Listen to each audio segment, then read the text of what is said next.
I volunteer at the church, not because I'm especially devout, because someone has to keep the doors open.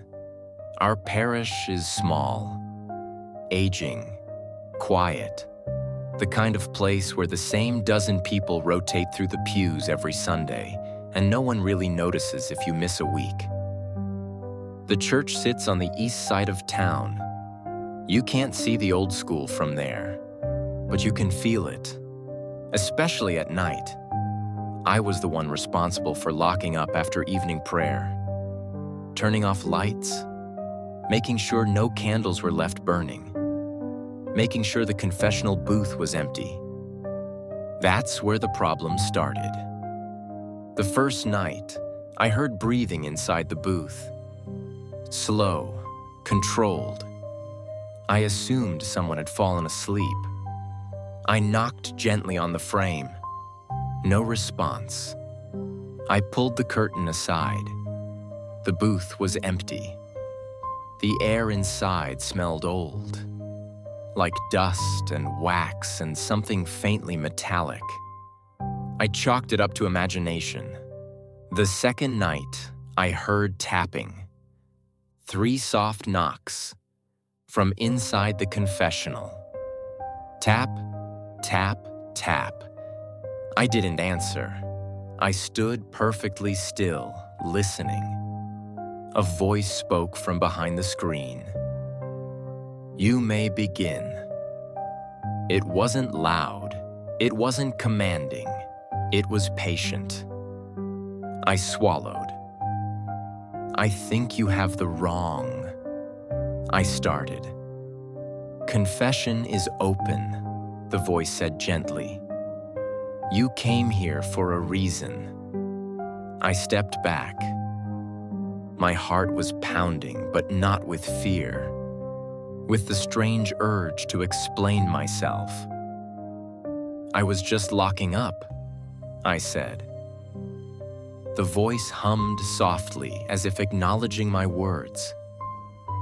"Many come for other reasons," it replied. "They always do."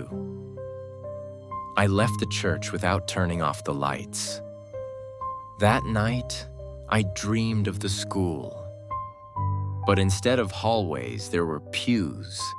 Instead of lockers, confessionals lined the walls, every one of them occupied, every one whispering. The next evening, I brought the priest with me. He didn't hear anything, didn't feel anything. He smiled kindly and told me grief and stress manifested in strange ways. Then he asked if I wanted to talk. I didn't.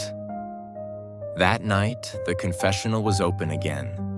The curtain was already drawn. The tapping came from inside. 3 times. Slow. Inviting. I should have left. Instead, I sat down. The booth felt warmer than it should have. The screen between us glowed faintly, as if lit from the other side. "Bless me, Father," I whispered without thinking. The voice didn't correct me. "Go on," it said. "I am listening." Words came out of me I hadn't planned to say. Small things at first. Petty resentments. Quiet failures. Thoughts I never voiced because they felt too ugly to give shape to. The voice never interrupted, never judged, only acknowledged. "I see," it said often. "That makes sense. You are not alone in that." The tapping came again, but softer now, like a heartbeat. When I finished, there was a long pause. Then the voice said something that made my blood run cold. "You are afraid of being seen." I froze. The voice continued. "You hide not from judgment, but from recognition." I stood up abruptly. "That's not how confession works," I said. The voice laughed softly, not mockingly, knowingly. "Confession is not about forgiveness," it said. "It is about attention." The lights flickered. I backed out of the booth. The curtain fell closed on its own. The next morning, someone left a note on the church steps. No name, just 3 words: "IT listens here."